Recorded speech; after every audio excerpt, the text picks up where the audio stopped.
Hey there, fellow classic comic collectors. I'm Scott Harris King, and today, to celebrate hitting 200 subscribers as promised, we're doing Ask Me Anything, where I'm going to be answering all the questions that you've been asking me over the past weeks while the contest has been running. When I did the first one at 100 subscribers, we had 15 questions. We've got more this time. We have twice as many subscribers. Are there twice as many questions? Let's find out. You also notice I have a slightly different setup here. Um, it's a little more intimate with me lying down. I've got my bedroom eyes.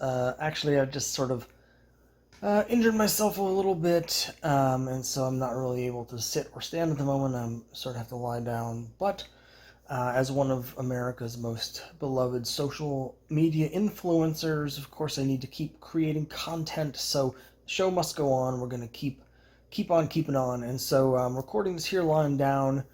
I thought this would be a pretty good video that I can do while I'm lying down, since it's mainly just me talking and rambling and yapping. And as you know from my previous videos, I can just do that endlessly. But I have here a specific list of questions, and we're going to do them in the order that they were asked. And so we're going to start here. First question is from Kyle. As always, thanks very much for all the support, Kyle. Question is, since I'm colorblind, he's asking if I've ever entertained seeking out a pair of Enchroma glasses, which are these special glasses that allow you colorblind people to see regular colors. So I've discussed it, with my wife and with some, I've got friends who have asked the same thing. Am I interested in it? Kind of. I'm not really interested enough to pay a lot of money for it. I would want to definitely test some before I made any kind of commitment in getting them. I'm a little bit skeptical that it's going to make that big of a difference. So I'm red-green colorblind, and usually it doesn't have a huge impact on my life, but there are times if I have red and green next to each other, I can tell which is which. But if I'm counting just one or the other, in a vacuum, I sometimes can't tell whether it's red or whether it's green. I have trouble with certain shades of brown stuff. There's also anything that has red or green as part of it. Like I have trouble with pink and purple. And there's definitely times where I know I'm missing a lot of the subtleties, particularly sunsets. I know, I can see colors. It's not like black and white, but there's certain times where people will be commenting on certain color things, and I'll just be like, I have no idea what you're talking about. When we drove through Utah one time, the painted desert and the red hills and stuff, I guess. My friend was like, "Oh my gosh, look at how beautiful the color, the sun hitting the hills," and I was like, "Okay, I guess." But yeah, I mean, I'm just not sure how it would work. So I'd want to try them on, test them first before I tried to, thought about buying them, just to see what it's like. I also have, as you can see, prescription glasses, and I don't know how that would work exactly. So thanks for the question. All right, we got question number 2 is from Charlie Disney at Disney Nerd Herders. Charlie's asking, when will I be up for a poker game? Well, not right now, obviously. I can't sit down at the moment, so it'd be hard for me to sit at a poker table, and obviously with a pandemic still going on strong, it would be something where I'd be uncomfortable doing anything in person. So that's the basic answer is, once there's a vaccine for the pandemic, then I'd be happy to play poker. I'm assuming by that point I'll be healthy enough that I'll be able to, sit around a poker table. And at that point I'll be really happy to get some, human interaction, because it's been a long time. But yeah, so once the pandemic's over, that's the basic answer. Thanks very much for the question, Charlie. I always appreciate the support. Question 3, it comes from Kyle again, and Kyle is asking about my name. So yeah, my name is Scott Harris King. Last name is hyphenated Harris-King, and that is a recent name change. My wife and I got married right at the end of 2019, and at that point decided to change our names. Now, Kyle wanted to know about that decision-making process because he was saying his wife has all sorts of trouble because of the different name, whereas he doesn't. So this was something, it was basically my decision. I wanted to take on my wife's name. I had decided that I wanted to do that, and I wasn't really concerned about it has been, a bit of a hassle, particularly, the driver's license was a big hassle, but we made our choices individually on this one. We had talked about it for a while. I would not have been comfortable with my wife changing her name. Traditionally the wife, historically has changed the name and just taken on. This is not something she wanted to do, but I didn't want her to do that either. And so I had made the decision that I was going to take on her name as hyphenated, and then she eventually decided to do the same thing. Now, we actually don't have the same last name. We both kept our maiden names. There's no word for that for men, but we both kept our birth names and then added the hyphen and a partner's name at the end. So her last name is King Harris, and mine's Harris King, which causes a lot of confusion with some people. But that was basically it. I wanted to take her name symbolically, and yeah. Hopefully that answered your question. Okay, Emmanuel, thanks very much. It's always good to see you. Emmanuel is asking question number 4. What's the book behind me with the Japanese text on the cover? Obviously, it's not behind me right now because I happen to be in a different room for the first time. He says it looks like Space Battleship Yamato, but it's hard to be sure. It is, and this will be easier for me to answer by showing it off. So I'm going to splice in here with the magic of technology a close-up look at the book. So now I'm back, and you can see that it's kind of like an animation cell book. They're not actually, cells, but that's the idea of it. I bought this on eBay a long time ago when I first started using eBay, so it's probably over 15 years ago now. I had gotten an apartment that I was trying to decorate at the time, around 2004, and I bought it at that point. I'm a huge fan of, over here it's called Star Blazers, and so I was a huge fan of Star Blazers as a kid. It was a really formative show for me, so I picked that up because I love Star Blazers. So thanks, Emmanuel. At some point I'm going to be redoing my office a little bit. It's small and it gets cluttered and dirty and messed up like very fast because it's so small and so full of stuff. So at some point I'm gonna be probably getting rid of the couch that I have in there because I never get a chance to even sit on it because it's always covered with junk. Once I do that, I'm going to rearrange things, and eventually the bookshelf with all that stuff on it is going to be the backdrop. I have it actually set up as a backdrop, but I don't have the rest of the room set up in a way where I can do it that way.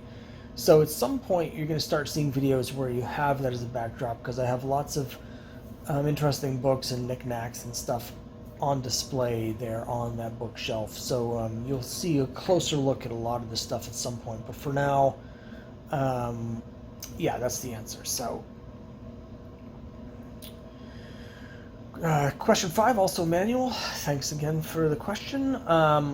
He says he's interested to know what volume my collection takes up, as well as how and where you keep it. So most of it is in my office. I have about 10,000 comics at the moment. It takes up about somewhere around 50 short boxes. I use short drawer boxes. I haven't counted them recently, but I think it's around 50, between 50 and 55.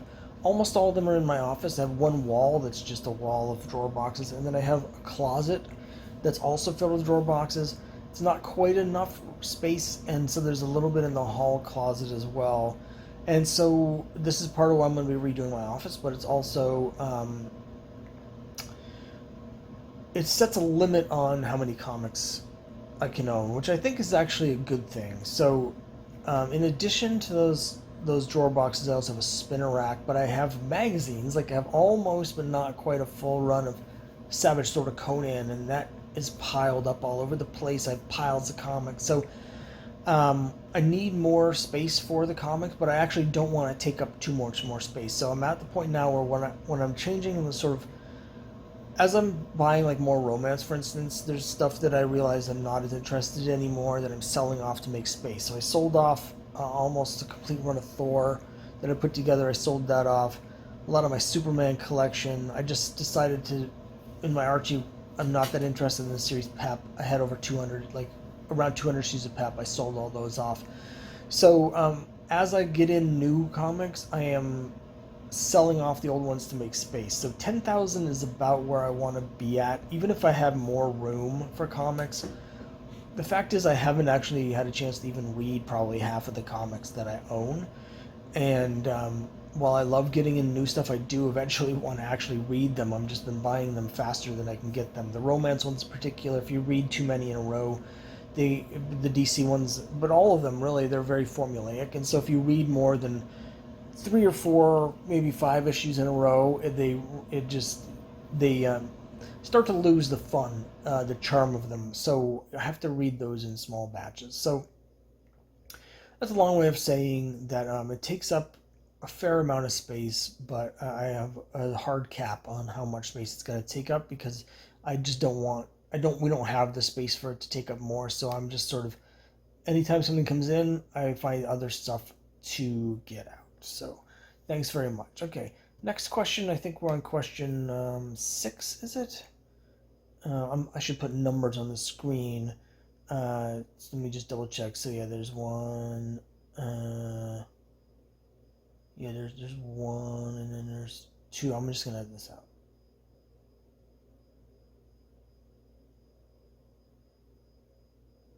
Okay, question 6. Kyle's asking, most profound to me story or arc that I've read over the years and why it affected me, what moved me most about it, and what did I most relate to. So that's a bunch of questions, but I'm going to lump it all into one.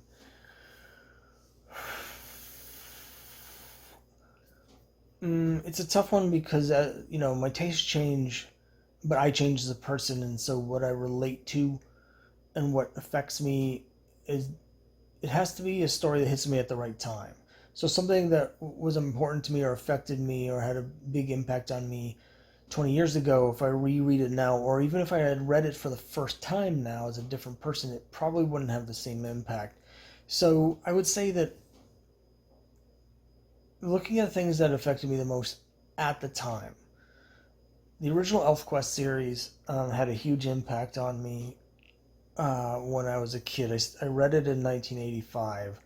The epic reprints of ElfQuest came out in 85, and I got up to around issue 7 or 8 when I discovered that these were reprints, and the entire series was already available in trade form. And so I bought the rest of the series in trade and read it all, not all at once because I didn't have that kind of money, but read it as quickly as I could get the money to buy them. And that really had a major impact on me. Um, Trying to decipher exactly why is tricky because I'm trying to get in the head of a 12-year-old me. Um, but there's a certain, if you look at the original ElfQuest, what the quest is Cutter is leading the Wolf Riders who don't really understand his drive to do this. He feels this need to find other elves, and most of the Wolf Riders are content with just being who they are. But Cutter has this vision where he feels this he wants this connection to the other elves, just to find out where they came from and who they really are. And so he brings his the Wolf Riders on this journey of discovery, and it's really about feeling out of place and feeling like you don't belong, and finding a place where you do belong. And what's really interesting is that they find other tribes and they don't really fit in with any of the other tribes. And at the end, they finally find I'm spoiling the original series, but they finally find the castle of the High Ones, the first elves on this world, their ancestors from thousands of years ago. And it's sort of their ancestral home, and Cutter thinks they're going to find answers, which they do, but the answer that he finds is that in order to survive on the world, one of the elves, who is a shapeshifter, basically changed shape. And so the bottom line is that the Wolf Riders, alone among the elves, are mortal. The other elves are immortal. Um, they'll never die of old age. The Wolf Riders, however, are mortal, and they will age and they will die, and because they are part of this world, whereas the rest of the elves are actually visitors from another planet. And it was just thematically, it's just really interesting because it's Cutter doesn't really find exactly what he's looking for. The message is that she's trying to find a place for them to fit in, and it turns out, in a way, the other Wolf Riders were kind of right all along, that they are who they are, and they, in order to really truly just sort of be um, satisfied, they have to just embrace who they are. And so these aren't things that I would have picked up on as a kid, but obviously, it's something that I think really has a strong impact for a teenager in particular. You're in junior high or high school, and you're trying to, you don't feel like you fit in. You're different. You don't know why you're different. That theme in the original ElfQuest series is explicitly told. It's the subtext of the whole story, but it's also the text of the main plot line towards the end, with Two Edge, who is half troll and half elf, and he has major mental health problems because he has not quite a split personality, but he doesn't belong to either. He's looked at as like this weird mutant thing that shouldn't exist, and he doesn't fit into the trolls or the elves, and he orchestrates this war between the trolls and the elves because he figures whoever wins, that's who he's going to be. And it doesn't work, because at the end, some of the elves make an alliance with some of the trolls to help each other, and because of this, at the end, Two Edge is just left in despair because he um, is looking for outside validation, whereas Cutter at the end feels satisfied because he realizes that the validation has to come from within. So yeah, so there's all of the original ElfQuest series broken down by me on the spot. And I'll just say, as an adult, something that I read probably 20 years ago now, or whenever it came out, that had a big impact on me. It was Astro City number one half, The Nearness of You. It's only 16 pages. Great, great story. Um, but I'm not going to spoil that one. Everyone should go get that one and read that one, and then you can tell me what you think of it. So thanks for the question, Kyle. Sorry, I just went off on like a 15-minute speech about it. Okay, let's see. Metarog. Hi, Metarog. Thanks for the question. Question number 7. He wants to know, what is the first complete set or long run that I completed, and how long did it take to achieve it? Um, I mean, it was probably Avengers. Um, I have complete runs of almost everything that I collect. Obviously, there's stuff that I've started collecting in the last few years that I haven't completed. And I never did finish that Thor run. I came pretty close a couple times. The most recent time, I was only missing 4 issues when I sold it off. But that was something that I could have completed, except I just no longer had the passion for it. Anything that I really love, I have a complete run. But I think the first one that I completed, like a longer run, is Avengers. And how long did it take me to complete it? It was about 4 years, which I'm still boggled that I was able to do it because I finished it while I was in high school. So I started um, collecting Avengers seriously in 1986, um, and finished the set in either 90 or 91. So it might have been 5 years, but no longer than that. And what's crazy is that I didn't pay more than $10. I only paid more than $10 for probably 4 issues, I think, in the whole run. And I didn't pay more than $10 for any of the first 9 issues of Avengers. Well, issue one was a gift. Let me back up because that was wrong. So here's what I paid. Issue one was a gift. My first copy, issue two, I paid $10 for. Issue three, I paid $20 for. Issue four was $12.50, but my dad bought it. And issue five, I paid $6 for. The first copy of issue six that I had, I also paid $6 for. Issue seven, I got in a trade. Issue eight, I think was about $10 for the first copy that I owned. And issue nine, I paid $10 for. And issue 10, I paid a little bit more for. I think it was $22.50. And then I paid $25 for issue 11. And issue 12, I paid $33.50 for. And that's the most I spent on any issue of the entire run of Avengers. 13 was less than $10. 14 was about 30 as well because it was high grade.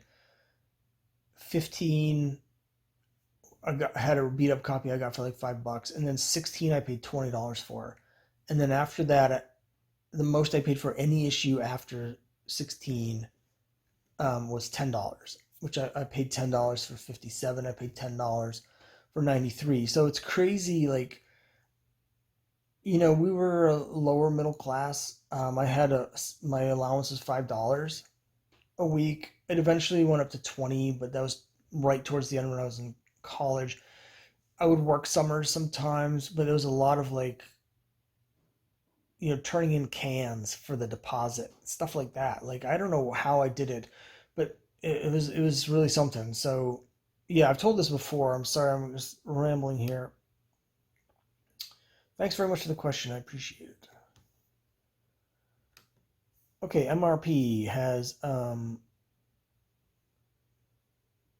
question for me here, and was it? He's asking because when we first crossed paths, I wasn't into Archie and Romance. He wanted to know if there were specific books that turned me onto those. So I had to have answered this already in detail in my origin stories episode, which I'll link to here. But just real quick, the answer is yeah. So particularly with Archie, I bought the Best of Archie Volume 1, which is a 400-page like um, collection, which everyone should get. It's only $10. It's like digest size, but it's huge. It's absolutely fantastic. And at the end of that was um, the whole issue of Life with Archie, the Married Life, #1. And when I read that, I just loved it. And I immediately went to the store to get the most recent issue because they had it at the grocery store. It was issue 19.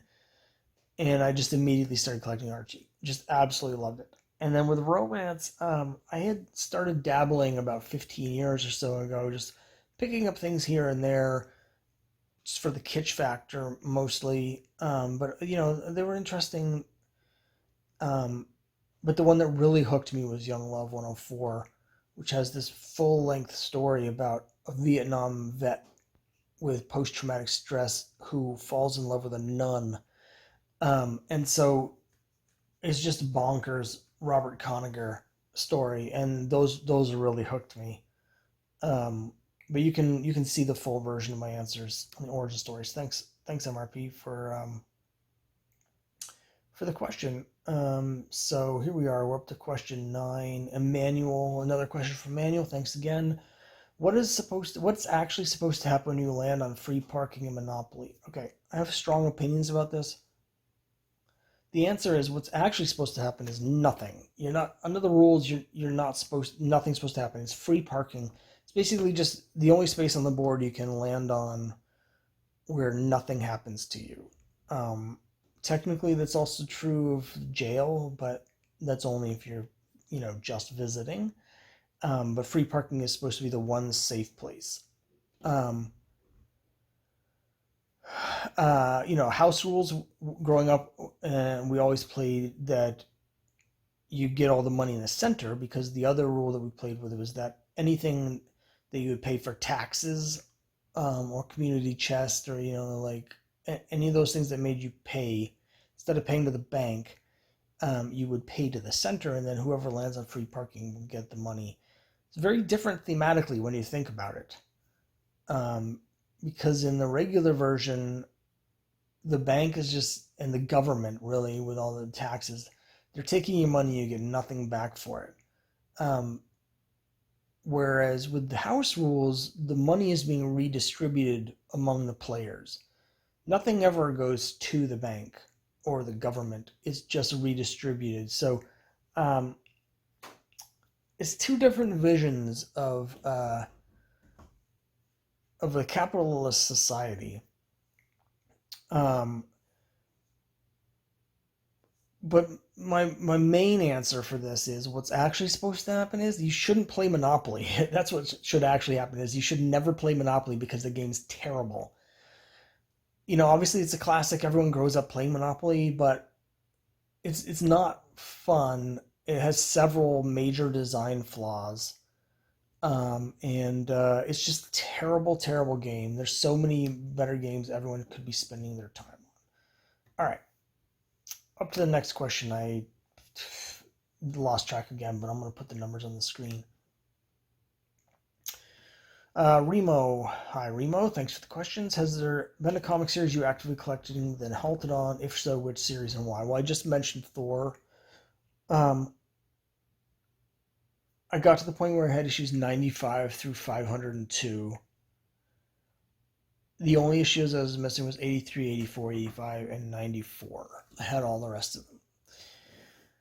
And I basically realized that I didn't love the series enough to justify spending the money to complete the run. And when I realized that, the fun of it went out for me. As a collector, I'm a completist. I want to have the complete run, and I was in a place where I knew I was never going to complete the run, and there was a lot of issues I had gotten to complete the run that I didn't really care about, and then there's a lot of stuff that I do want, but I'm more of a reader. I want them to read rather than collect. So like, I started putting it back together, but at some point I'm going to get probably just the collections. The Walt Simonson run, that was the first Marvel I ever bought, was the Walt Simonson's Thor. So I'm going to get those to read, but that was the series where I just realized I didn't love it. And the thing is, that's the third time I've sold my Thor collection. I've had collections of like over 200 issues of Thor twice before and sold them all off. And then I keep getting brought back in because I do enjoy Thor. I like the character. I like the stories. But it's one where I'm just never. So this time I'm not going to buy them again. I'm just going to get the issues that I want. Just specifically the Simonson run and possibly the replacement Thor run by DeFalco that was from like 432 to 460. I like that with Eric Masters. So thanks very much for the question. Oh, I'll throw out another one. Similar thing, different impetus. Green Arrow. I love Green Arrow. Um, I love the Grell run, and then when they dumped Grell, the first issue with the new creative team, um, they did a story where a supervillain comes to Seattle and trashes things, and so Green Arrow decides to leave Seattle and go on the road. It was intentionally. There had been no supervillains through the 79 or 80 issues or however much it was of Grell's entire run. None. It was all just sort of gritty ground level stuff, and so it was just a very intentionally changing direction. It was a direction I didn't want to go in, so I just immediately stopped cold. When they brought Ollie back, in Green Arrow Volume 2, um, originally by Kevin Smith, but then other people started writing after that. um, I bought that whole run up to issue 75, and when it got to issue 75, Green Arrow proposed to Black Canary. Obviously, I'm a huge fan of both characters. I was very excited. They put out the Green Arrow Black Canary wedding special, and at the end of that special, like they go back after the wedding, and um, Green Arrow like attacks her and she kills him, and it's a cliffhanger for the new series that was taking the place of Green Arrow, which was Black Canary Green Arrow, like a team book. And basically, what happens is it wasn't Green Arrow. It was some sort of duplicate that someone put in his place. I got so irritated. As a fan of the characters, I had been waiting for over 20 years myself for this. And just imagine all the people that have been waiting since, 1970.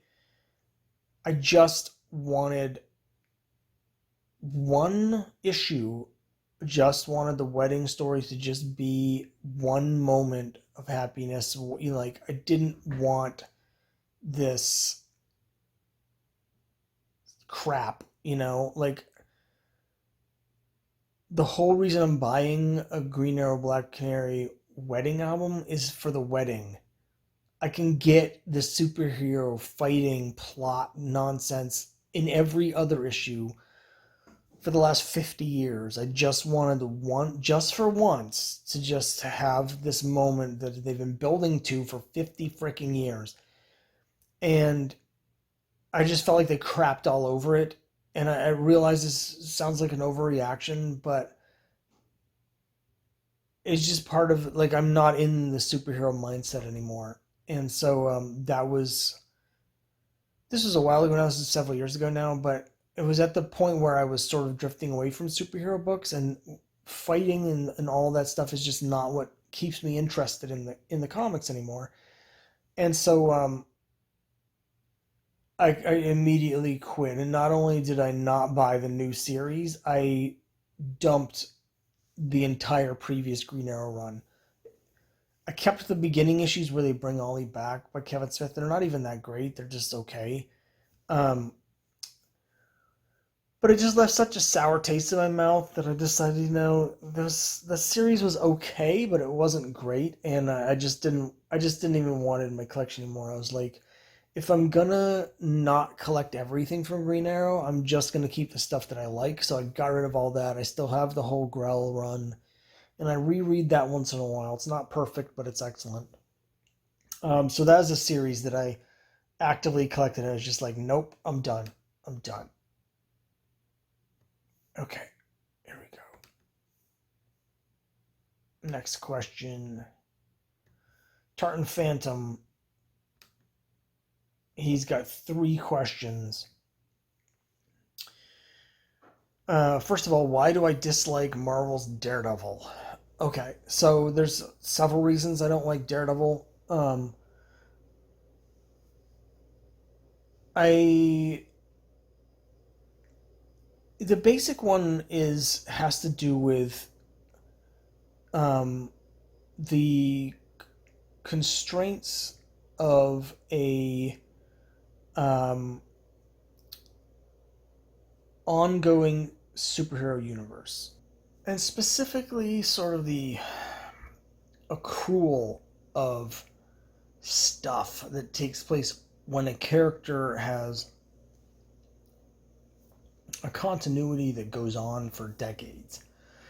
Because what happens with a character like Daredevil is you get, we'll have a writer that'll be like, they'll have their direction, they'll bring in their cast, they'll bring in a new girlfriend, for instance, and they'll do whatever, and then when a new writer takes over, they'll be like, that doesn't really suit me, I don't really like those characters, so we're going to kill off that girlfriend, and we're going to bring in a new one, and we're going to have this other storyline, and then, that's fine, but then when you have 50 years of that, what you end up with, for me, with a character like Daredevil, is a character who ends up being very, for me, I find Daredevil to be, Matt Murdock, to be very unlikable. Because the other thing that happens is that when a writer does like what someone else has done, for instance, Frank Miller, when other writers come in and they're basically doing their best Frank Miller impersonation, they take the aspects of the characters and of those stories, the stuff that they like about them, and then they just rehash them, and they just do something similar. They just go over it again, and so what you end up for me with is stuff that is very morose. It's just grim, and the guy is just sort of like a loser, where he is. Everything's always crappy. And it's just dark, and it's depressing, and he's just got this terrible life where bad stuff is happening to him and his friends all the time, and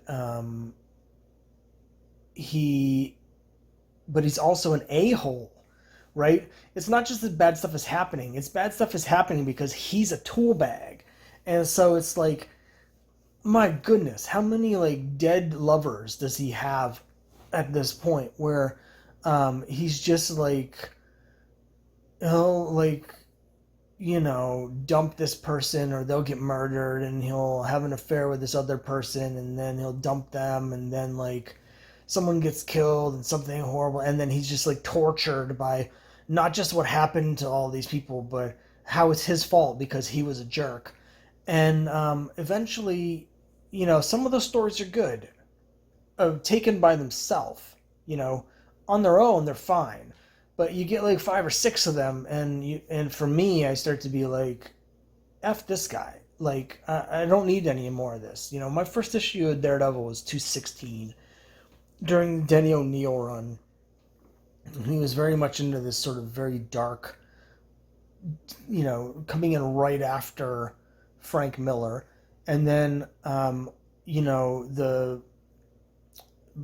blanked on what it's called, the Born Again storyline. I read that when it came out, and with the nun and like the whole thing with Kingpin destroying his life, and it was really good. And Karen Page is now a junkie that's like selling his secret identity, and like all this stuff is a really good story. I mean, it's an excellent story, and the art's fantastic. But I don't need 40 years of that. And that's my understanding that some people have done stuff different. I guess the Mark Waid is much more back to like sort of Silver Age wackiness and fun, whatever. It's fine, but the character is done for me. It's just, it's like 55 years now, and it's just, I just find him just incredibly unlikable. Now, to be fair, I'm not a huge fan of Peter Parker in the comics either. I tried to read through even the classic Spider-Man stuff, and I only got to a certain point, and he's just such a mopey, sort of whiny, like, so much like melodrama and soap operatic, like, I hate that Parker luck crap. Like, so there's only so much of that I can handle. So yeah, Daredevil is just very unlikable to me because of the just the cruel of things that he has done or has happened to him um, over and over and over again, and eventually I just don't want to read about that guy anymore, you know. And that's true of a lot of characters. Like Hawkeye's one of my favorite characters, but after Bendis finished ruining him, I don't need to read about him anymore. I'm done with all of those guys. But Daredevil in particular, I really dislike him on the TV show as well. I never watched the third season because he was such an absolute jackwagon in the second season that I was like, why do I want to watch this guy? No, screw that. Okay, second question. He was asking why the T-shirt that I was wearing, and I'll edit this. I'll show it here. Why is Skeletor holding a giant blue lollipop on that T-shirt? Okay, it's not a lollipop; it's a mirror, and as you can see, it's actually he's got like a shrine to He-Man, and he's trying on a He-Man wig. And third, who is the incredible songwriter for my origin stories theme music? Well, the music itself, I don't remember right now, but it's in the credits. So if you go into origin stories and you go in the description, it's like free to use music that I think I got through YouTube. They've got this like creative thing for people to make YouTube videos where you can take this music for free to use on your channels. And so I just took one of those songs and I basically just freestyled lyrics over it. Except I couldn't actually hear the music while I was singing, which is why I'm off beat, either ahead or behind everything, because I couldn't hear the music while I was singing. I was just doing it from memory. So that's the answer to that. So thanks for those questions, Tartan Phantom. Sorry, I just don't like Daredevil.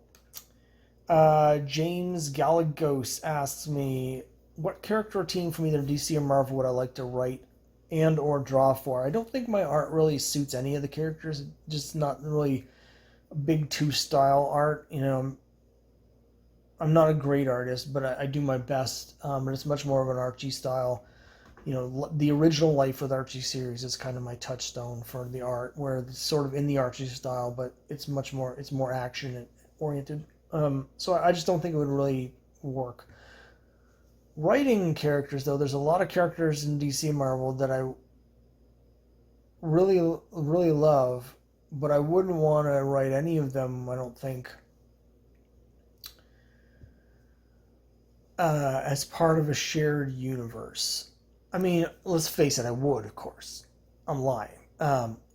If they wanted to give me money to do that, I would take the assignment with the knowledge that I'm going to get frustrated because they're going to, make me be part of some crossover and there's going to be editorial interference and all this crap. But let's just pretend that doesn't exist and I could do anything I wanted. I tend to gravitate towards like Bronze Age genre characters, so it'd be less about the superhero stuff. I probably wouldn't. There's a time when I would have loved to have written Avengers, but that's long since that ship sailed. So, Warlord I love, but I'm not sure there's anything left to say with Warlord. I think Grell kind of did everything with Warlord. Unknown Soldier, I think you could do some really cool things with Unknown Soldier. I like war books, so similar to Unknown Soldier, I think you could do some really interesting stuff with John Kowalski at Marvel, who is the character from the series War is Hell from issues 9 to 15. So just this 7-issue run, one of my favorites. I should do a whole video about War is Hell because it's so great. That's a character I would write. I would definitely write a John Kowalski series. If I was gonna do superheroes, actually, I do have an answer. This is gonna seem like it's out of nowhere, but Doctor Midnight is a character that I would really like to do something with. I guess. He's just I love the name. I love the character. Funny, I was just talking about how I dislike Daredevil, but in terms of power set, he's not that dissimilar from Daredevil. He's the original blind superhero, but I just, the costume's great, the name's great, the powers are more interesting to me than Daredevil's. I love that his sidekick is an owl, and he's interesting. He's actually a doctor. He's like he's kind of a research, um, you know, doctor. Um, he's a bit of a blank slate personality wise, so that's the one thing that I think he could use some work on. He's very sort of interchangeable DC, guy that gets powers. He doesn't really have too much that makes him that interesting in terms of his personality, but everything else is really great. Yeah, Phantom Stranger I really like. Um, Obviously, like Jonah Hex, the original, Ghost Rider, Johnny Blaze, like those are all series and characters that I really like. But yeah, Doctor Midnight would be. I think I could come up with some cool stories for Doctor Midnight if I had a chance to just do whatever I wanted with Doctor Midnight. So thanks, James. I appreciate the questions. It really made me think on that one. Okay, here we are for the last batch of questions. As you can see, I'm recording this in a different session. I'm back on my feet. I'm still in a walking boot, but it at least allows me to stand a little bit. I've got a list of the last 8 questions here, and so that'll probably only take me another, say, 6 hours to go through, but let's dig right into the next one. It's from Timnus Garuda, who asks, do I like Wonder Man? Of course, I was giving away a Wonder Woman thing as part of the 200 subs. You can see I've got my Wonder Woman curtains, and obviously I'm a big fan of Wonder Woman. I've done several videos about Wonder Woman. So Timnus wants to know, do I like Wonder Man? And the short answer is, not really. The longer answer is, it really depends on the context for me. There's certain stories with Wonder Man that I really like. Avengers 9, the first appearance of Wonder Man, that's an all-time classic story that's been copied many times. First appearance of Vision in Avengers 57 is the most obvious, which is explicitly based on Avengers 9. The plot is basically the same plot, and then they homage it by having Vision's brain patterns based on Wonder Man's. I haven't actually read the run, but my understanding is that Grant Morrison's famous JLA run, they have a story that was really well received called Tomorrow Woman. That's the same story basically as Wonder Man, basically the same plot.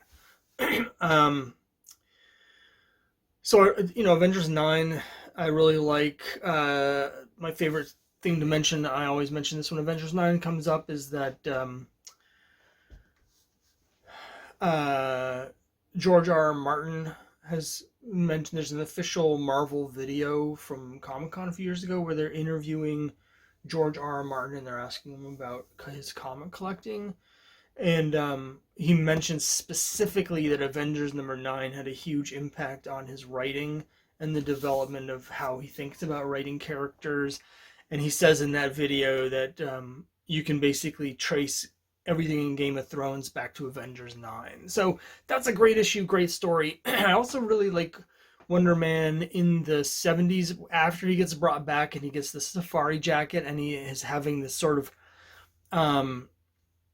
crisis because he has a lack of confidence based in his fear of dying because he's just been brought back from the dead, and he has this sort of mental block. He's got basically some mental health issues and post-traumatic stress about dying. And I thought that was a really interesting take on a character who's incredibly powerful, but is struggling with these very human sort of feelings of inadequacy and fear. So I really like that era, the safari jacket era. Once he leaves the book in issue 211, I don't really like anything that's been done with him since. Didn't like him in West Coast Avengers, which is where I was introduced to the character. Didn't really like him in Kurt Busiek's run, and I haven't really read anything with him since. So I'm not really a fan of the character. but I like the older version of the character. Basically, I'm just not a fan of anything they've done with the character since like 1983, which I guess you could say about a lot of characters. But okay, next question: One Stop Books. Other than comics, what else do I like to collect? So comics is the main thing. I've collected other things over the years. Most of those collections are no longer active. When I was a kid, I actually was collecting coins first because I really like. There's some overlap. I like the historical, and there's also the visual, the art. But of course, comics has a storytelling aspect that coins don't. So, um, but I collected coins. Baseball cards was a big fad when I was a kid. In the late '80s, there was a huge baseball card boom. So I collected baseball cards for a while. Sort of got out of that about the same time everyone else did. And I have lots of little collections of things. I've got postcards from places I've been. I always buy extra postcards, so I've got big sacks of postcards that sometimes I send them. I think it's fun just to like take a postcard for some random place you've been and just send to someone and say, "Hey, how you doing?" I like to do that sometimes. I have a small collection of, I guess you would call Disneyana. I'm a huge Disney theme park fan, as you can see here, and so I have like stuff that old tickets from my trips to the park, but I also have some old like maps and brochures. Some of them are from trips that I've taken that I've kept, like when I went to Tokyo Disney.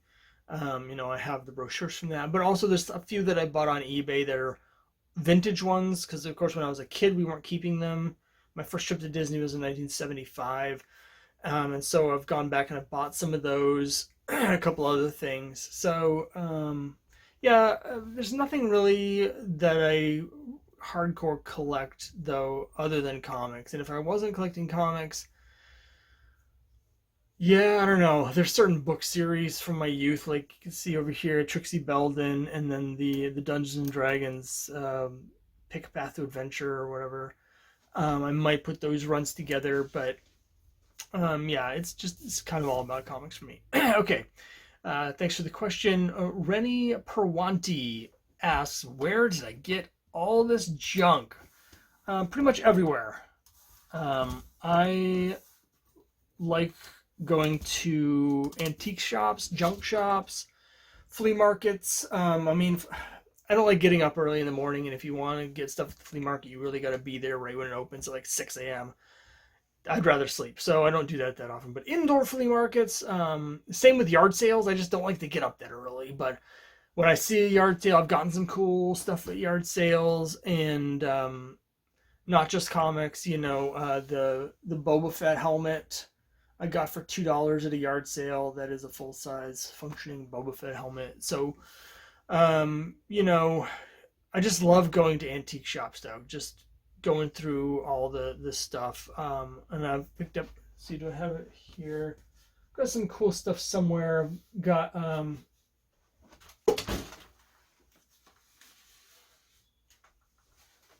I've got like this from World War II era stuff like this. I think this is like a thing you could put handkerchiefs in. Like it's got a little pocket.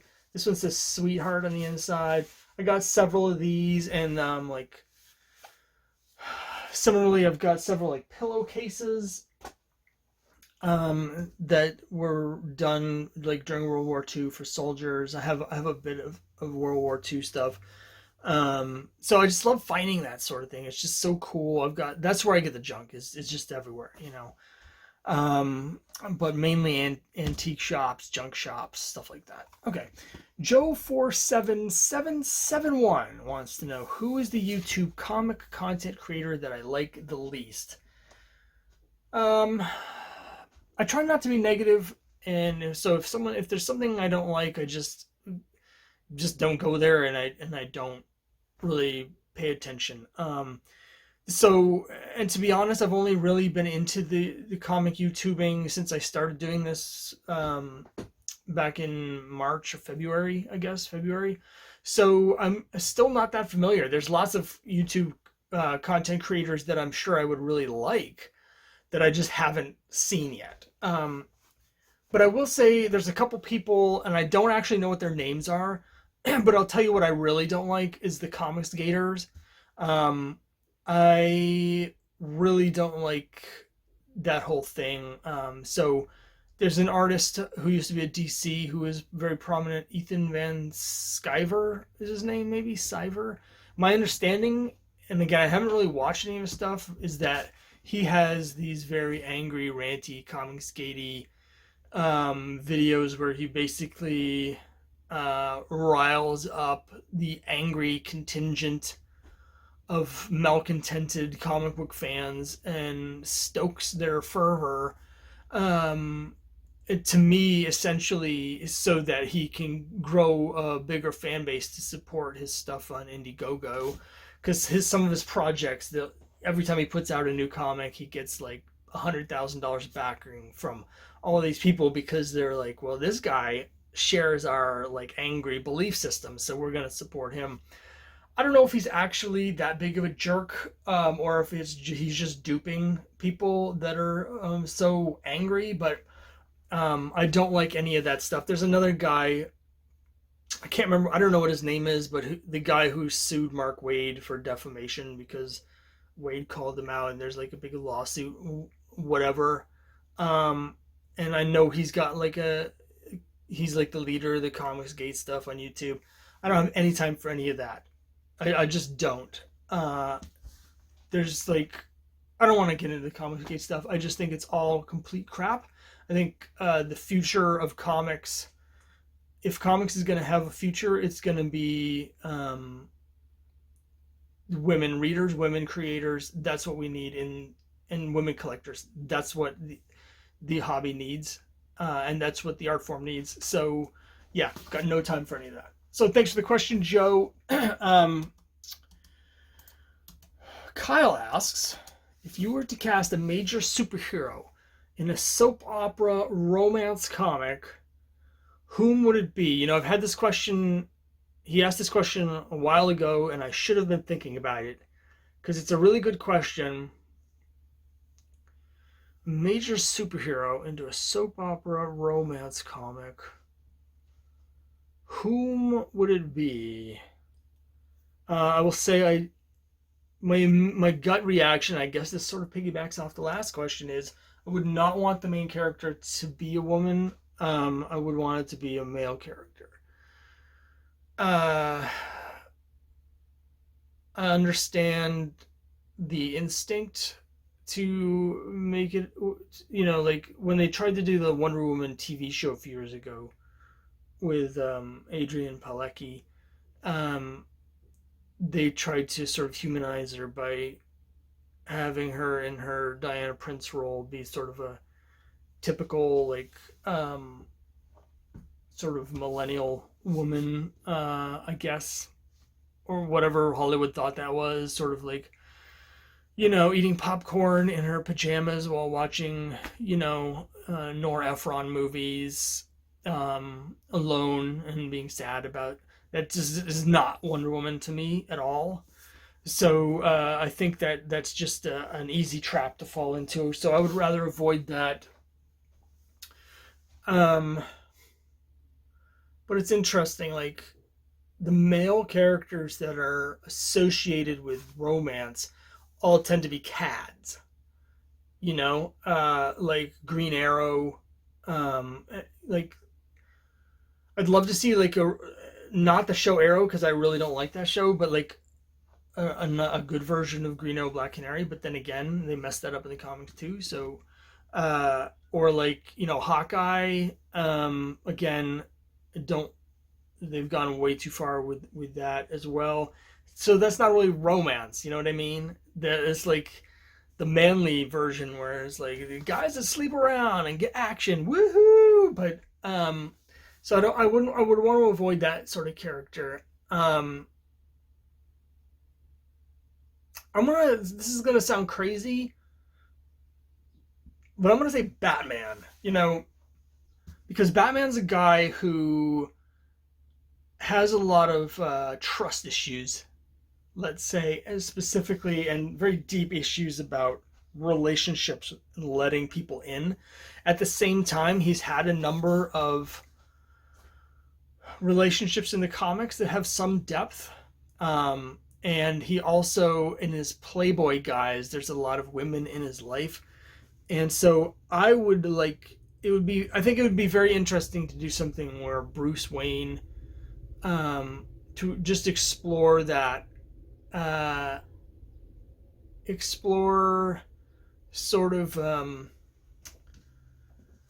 his relationship with different people, like Silver St. Cloud or Selena Kyle is very interesting. Their sort of weird relationship they have, and just sort of, there's a time when Batman wasn't like, his Batman stuff was dark and gritty, but he still had a sense of humor, in a sense like he cared about Dick Grayson. Nowadays, the last, like, ever since, Dark Knight or whatever, he's just been so dark and just like a heartless jerk. But I think back to in the 70s, where he, like, the storyline where he would always go to, like, crime alley, and there was like the old woman who had like found him when he was a kid or whatever, and he always like looked in on her and took care of her, and there was sort of like a sentimentality to the character that no one's dared to show since the 70s. So let's say Batman, a soap opera romance series where the crime fighting is just in the background, and we're focusing on sort of Bruce Wayne and dealing with sort of unexpected romance, and how he fits that into his complicated, weird life that he's put together. So, I mean, that would probably be terrible, but that's what I go with, at least right now. Okay, so MRP asks, I've done a video here to set this up, where I talked about how Charles Biro, or Biro, had almost come out of retirement. He's best known in the Golden Age for working on the series Daredevil, for writing the classic Golden Age Daredevil, and he was almost brought back to Marvel by Stan Lee during the Silver Age. And of course, Stan Lee was a huge fan of both Biro and Daredevil, which is why he created the character Daredevil. So I'd speculated if they'd brought him in and put him on Daredevil, a book that was having so much trouble finding regular creators, what would that be like? So MRP's asking, what artist would I see paired with Biro on Daredevil? So I'm thinking of this, of course, if he'd come in the 60s, who from the Marvel artists at the time would have been the best fit on that? I have done some thinking about this, and I'm going to throw out an unconventional choice. I'm going to say Don Heck. Biro's, I keep going back and forth on his name. There's different sources have claimed that it's said one way or the other, so I don't know whether it's Biro or Biro. Let's just go with Biro for the rest of this comment. I think if Biro had been writing Daredevil, it would have had more of the sort of street level crime stuff that we see with Daredevil starting in the 80s, but we would have gotten it in the mid 60s instead of like goofy, stuff like the Stuntmaster or whatever. And Don Heck is a guy who never, to me, really fit that well with superhero books. But in the 50s, he did some excellent work on some espionage, crime, and horror books. There's a series called Danger that he did, and it's got some really great art. And it's sort of thicker blacks, more moody, heavy inking, which completely changes the look of his art because he has such a delicate, thin line work. So he wouldn't maybe immediately jump out to people as someone that would be a fit on that. But based on the stuff he did on that series Danger, I think that he would be a really interesting artist for something moodier and darker. We'd probably want to team him up with like a heavier inker, and I'm not that great with the Marvel inkers as to who he should have been paired up with. But yeah, that would be my pick. I'd say Don Heck is kind of who I'm seeing there. Kyle asks, if my romantical story would be told, which series would it have it run in? Every time I get some new romance comics come in, one of my favorite titles is the ACG series, My Romantic Adventures, and I'm always like, it's not My Romantic Adventures, it's just the title of the comic. But which series would it run in? It would probably run in My Romantic Adventure. I mean, that's not just the punchline, but the thing about My Romantic Adventure is that it's more plot driven, sort of romantic adventure stories. So it's not just like 6 pages of introspection where the character is like feeling bad because they had a bad interaction on a date, and then they're just like going down the rabbit hole of doom as they think about everything they did wrong, and at the end there's a happy ending. In My Romantic Adventure, there's a lot of like trips, train rides, like ships, Europe, there's plot twists and action and stuff. And so, my wife and I like to travel a lot. We like to go on adventures. So I would say that. Of course, the other one might be Just Married, because we are just married. We're coming up on our first anniversary. So that would make perfect sense if it was in Just Married. That usually deals with a lot of like drama within a marriage, as people are like, they're newlyweds and they're suddenly discovering things about each other, and there's conflict because they don't know each other that well. That actually doesn't happen. That hasn't happened with us. We've never really had a fight. That's just not how we work. So there's really very little drama in our relationship. So Just Married, for that reason, I don't think really fits. I would say My Romantic Adventure would be the series.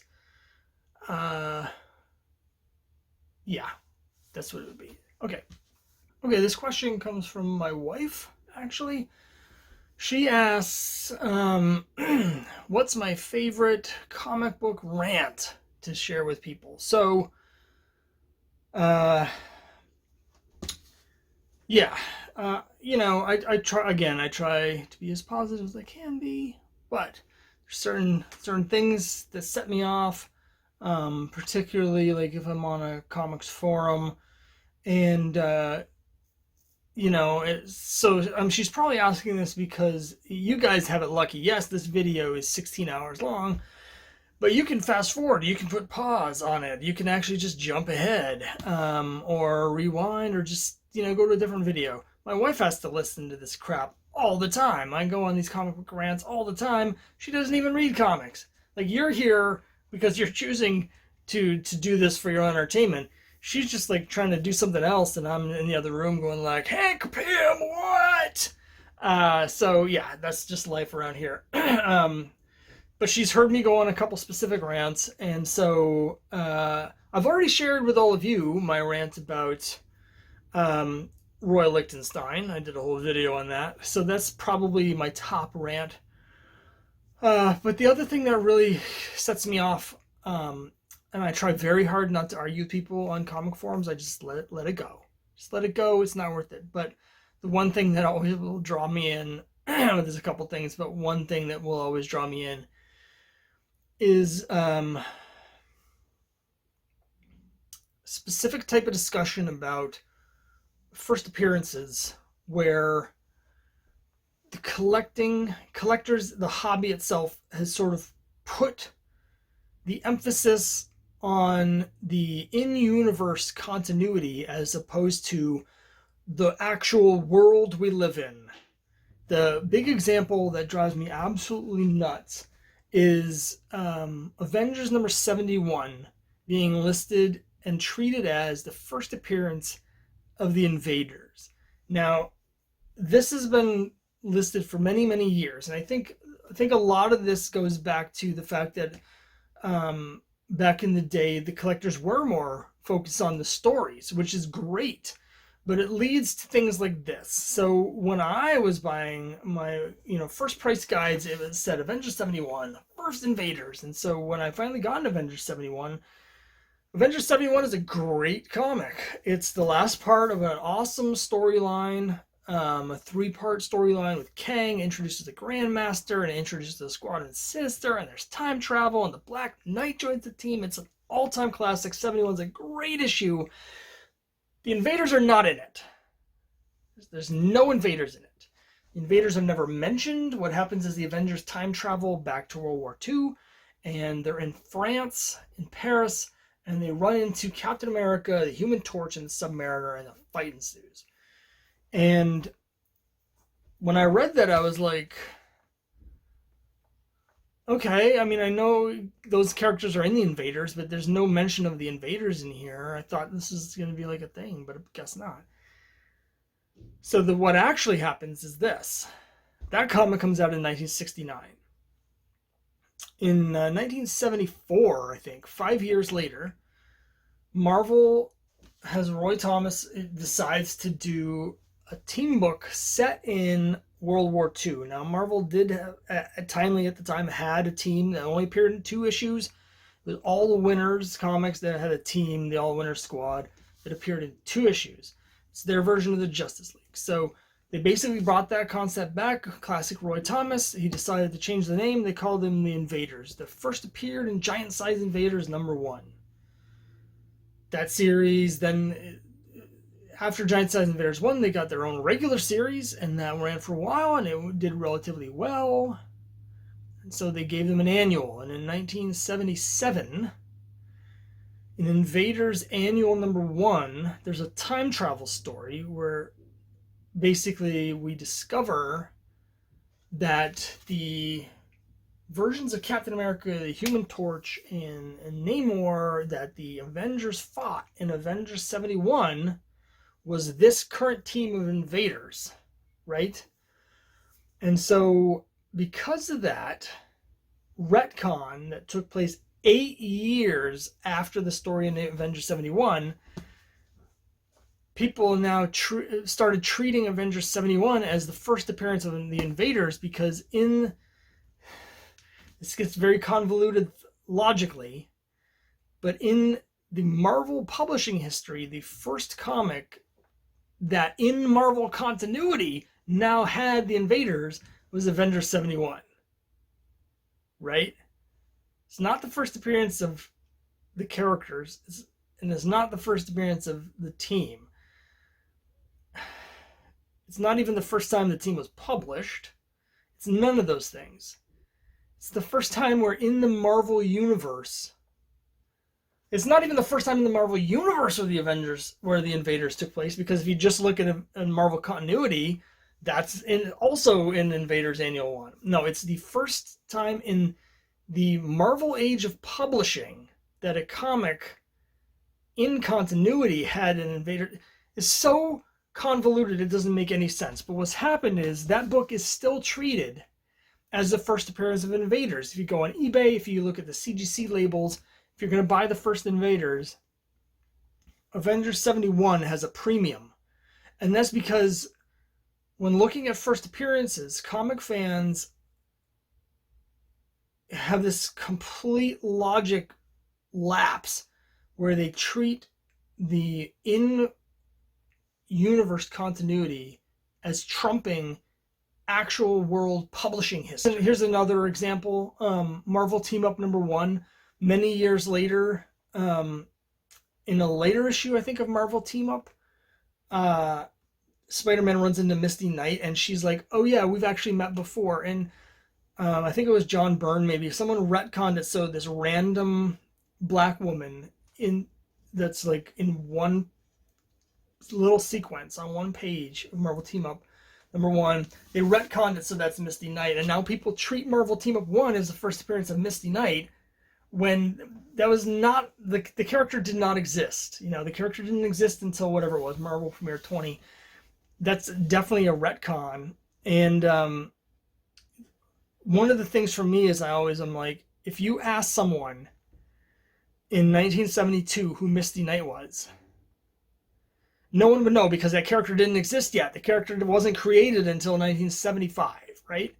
And so the people that treat the continuity of the comic as trumping reality itself.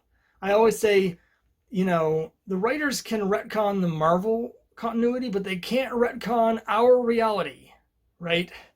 And so you can't retroactively pretend that that was printed or intended or that the character existed when they didn't. They didn't. I have no problem with those being worth more. I have no, if people want to treat them like they're more important, that's fine. It's just people calling it like a first appearance when it's not. Just call it a retcon. If you want to pay 3 times as much for this because in the Marvel universe that's the first appearance, go ahead. But don't try and tell me that that is actually the first appearance when it wasn't. It's just like, no. Last example, sorry, this is a rant. I said it right at the beginning. And again, I understand it. It's conventional wisdom, but Brave and the Bold 54 is not the first appearance of the Teen Titans. If you read that story, it's a team up, just like all the other issues of Brave and the Bold at the time, between 3 kid sidekicks, right? If you look at the cover, no mention of the Teen Titans. It's Kid Flash, it's Robin, it's Aqualad. Those 3 characters team up. There's nothing in that story to suggest that they're forming a team or that it's anything more than one-off, and Teen Titans, never mentioned because that concept didn't exist. They came back in issue 60. Issue 60, it says Teen Titans on the cover. That's the first appearance of the Teen Titans. If you read that story, it's explicitly stated in the first balloon, I think, in the text, on the first page. Robin gets a thing that's like, summon the Teen Titans, and Batman's like, the hell are the Teen Titans? And Robin says, after the adventure that I had with those guys, we decided to form an official team, the Teen Titans. And so it's explicitly said that it's after that.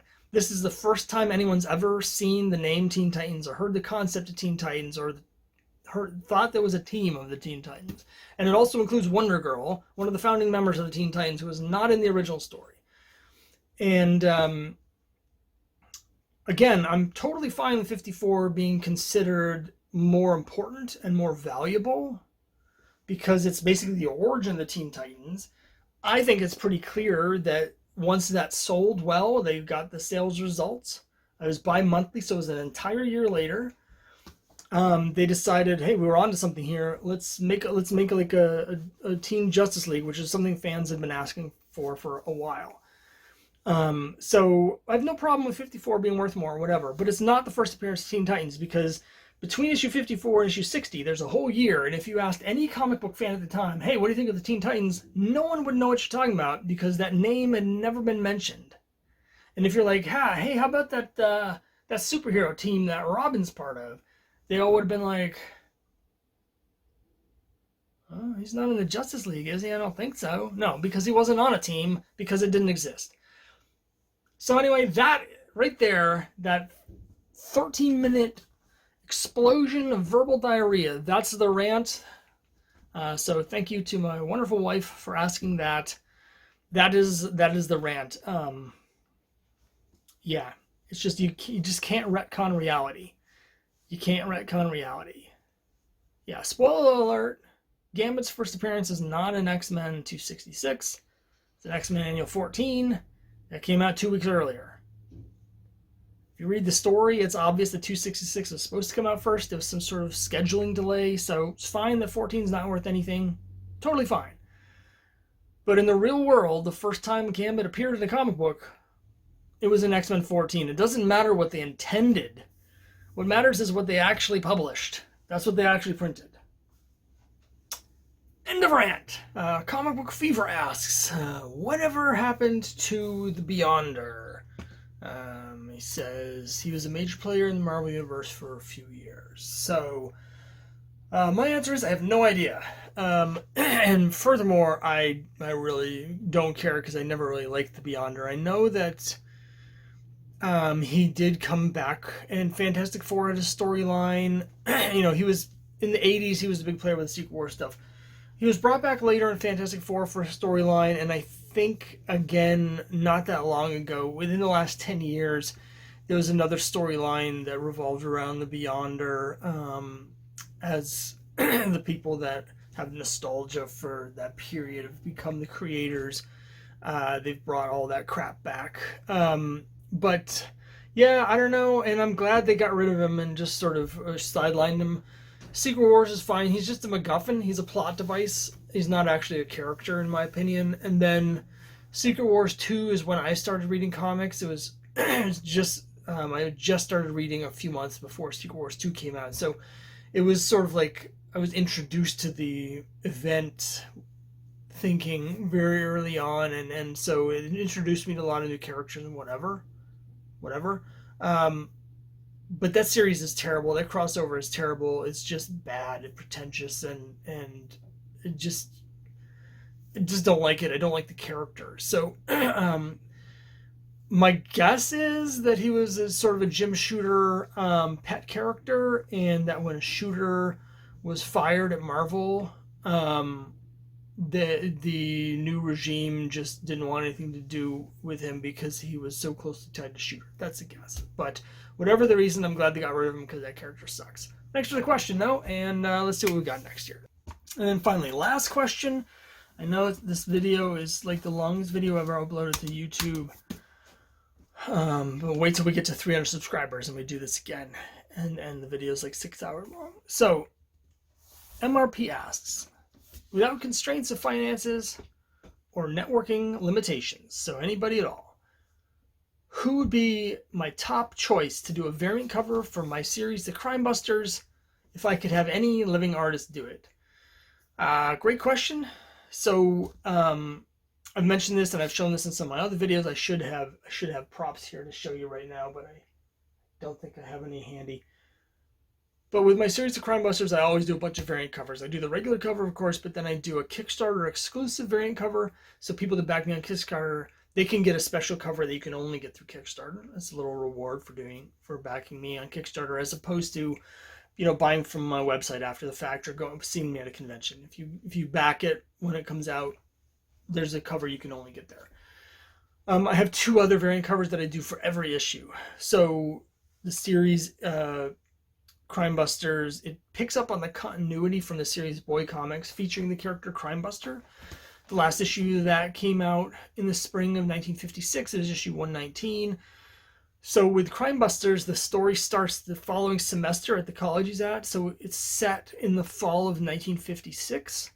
And it picks up the characters and the settings and stuff from what was happening in the series. You don't need to know any of that, but it does build off of some of the stuff in Boy Comics from those last few issues. So, as an homage to that, every issue I do a variant cover with the Boy Comics logo and the Boy Comics numbering. So, for instance, this is issue 3 of the Crimebusters.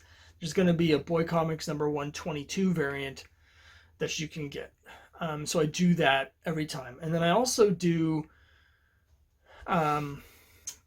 another variant cover so the Boy Comics, Chuck, Crimebuster, he's always on the cover because that's the point. So I've created a new character that's partner in Crimebusters, Trixie Trouble. And so I thought, well, I should have a variant series for her. And she's very much my homage to the classic girl detective novels. Nancy Drew, Trixie Belden, of course I named her as an homage to Trixie Belden, and characters like Veronica Mars, they're very, very important to that teen detective genre, and like Velma.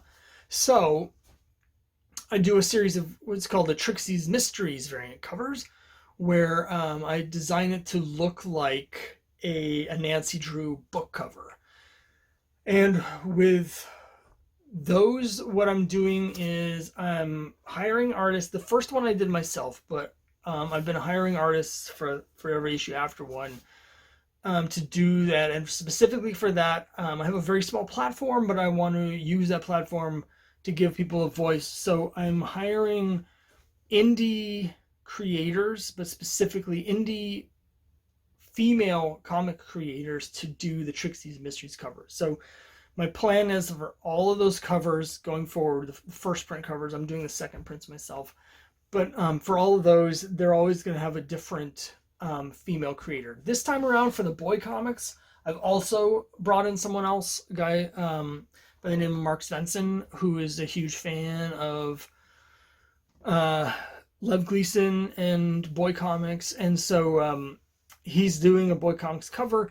And going forward, I am going to have other artists do some of the other covers. Like I've done all of the Kickstarter exclusive covers. I'm going to bring in some people to do some of those. I'm going to bring in more different artists to do the Boy Comics variants, and I'll still be having all the Trixie's covers done by different artists as well. So that's just a very long way of saying I've got a lot of variant covers.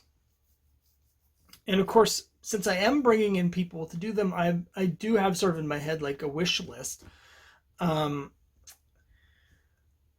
There's people that I am planning on eventually approaching to do some of these, but I want to scaffold up to the point like they're above where the level I'm at now, and I think it would be kind of a waste to bring them in at this point, you know. Like if someone's a high enough profile, I think if I'm too low a profile when I hire them, we're gonna, you know, it's like they're up here and I'm down here, and the result is gonna be still down here because I don't have the voicing to get out the word that this big person is coming on. So some of the people that I am eventually planning, and you know, these aren't like super famous names, but for the Trixie's Mysteries covers, a couple people that I definitely want to have do covers at some point for me is Erica Henderson, who is a local artist to my area and does some indie comics work. Of course, she's best known for Squirrel Girl, but she also worked on Jughead, so she's been an artist on 2 of my favorite series. I want to have her do a Trixie's Mysteries cover at some point. I also really want to have... there's an artist named Giselle Lagasse, I think is how you pronounce it. I'm not sure about that. I think she's from Canada. She mostly does web comics. She's got an adult web comic called... I just blanked on what it's called. Some variation, some play on Menage a Trois, but I forget what it's called. But she also has done some work for Archie. That's where I'm familiar with her work.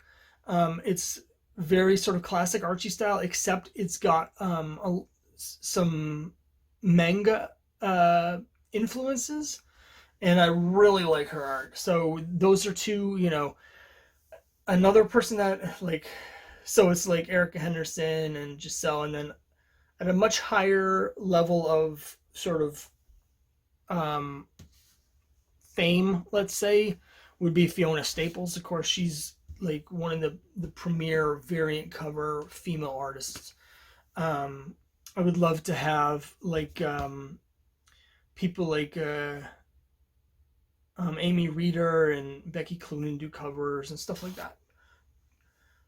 Setting all that aside, that's not exactly the question, but those are all people that are in my, like, that I'm thinking about. It's tough because I want to have people who style fit, but I have come up with a couple answers for this. Guy Davis is someone who I'm a huge fan of. It used to be that anytime I would write anything comic related or think about planning any kind of series, I would always imagine Guy Davis drawing it. Because I just think he obviously his work would be very different than what I'm doing on Crimebusters, but I just love Guy Davis's work. Stanley Mystery Theater is just amazing. Stan Sakai is another person that I would love to have do a variant cover. He would be one of my top choices. You know, I've thought about actually doing this. Is going to be a left field choice, but one person who does commissions, and I think I could probably hire to do a cover if I had the money, would be like Frank Brunner. I love his work, and you know, like for instance, the next issue of Crimebusters, issue 3, it's called The Spell of the Sorcerer, and I've done this sort of like, you know, magic sort of wizard cover. Obviously, that's right in Frank Brunner's wheelhouse. But I would say for the Trixie's Mysteries, going back to that, the person that I would really love to do a variant cover for me is Trina Robbins. So I guess Trina Robbins would be my top choice. You know, she's probably the most famous indie female comic creator of all time. she's like the pioneer, and so she would be my choice. Trina Robbins is the artist that I would really like to do one of my my variant covers. So a lot of great artists, and as I build up, obviously I try. For some of the more expensive artists, I need to get my series to the point where the Kickstarters are big enough to support that. So obviously, theoretically, they'll bring in more people, but a lot of the big artists, like, they're not necessarily, going to be spending a huge amount of effort hyping my series or their variant cover for my series when they're doing variant covers for, Marvel and DC and things that are much higher profile, and they're going to get so much more money and acclaim for. So they're just not going to be invested. So what I'm trying to do right now is bring in people that are basically at my level or a little bit above me, people who are invested in using this as a stepping stone as well. And so those are people that are going to be much more invested in promoting my book and like really putting themselves into the marketing and getting the word out, because it helps them as well as helping me. So rising tide lifts all boats. That's what I'm trying to do, is I'm trying to bring in other, indie creators that are at my level. But once I sort of level up a little, when I start getting more backers and more readers and more issues under my belt and build up a bigger fan base, then I'm going to start bringing in some of the more well-known people who are going to cost more, but at that point I think it'll be worth it. Whereas right now, if I dropped $500 or $1,000 or something hiring some big artist, it would be great creatively, but I would never make my money back because I just don't have the infrastructure to capitalize on that sort of creator working with me. So anyway, that's it. Little last minute insight into the thought process behind not just the creating of the comic, but you have to put a lot of thought into the marketing and how you're trying to build a brand and all that stuff. And so I'm still learning about that, but I'm doing my best. And so the best case, you can get a mix of those, and hopefully that's what I'm doing here. So thanks very much for watching. If you have any more questions, I'll just be answering them like normal going forward. If you have any sort of existential questions, save them up, and when we get to 300 subscribers, I'll do another Ask Me Anything, and that will be so soul-numbingly long that you'll never even get to the outro that we're doing here. But that's for the future. Thanks again, and I'll see you next time.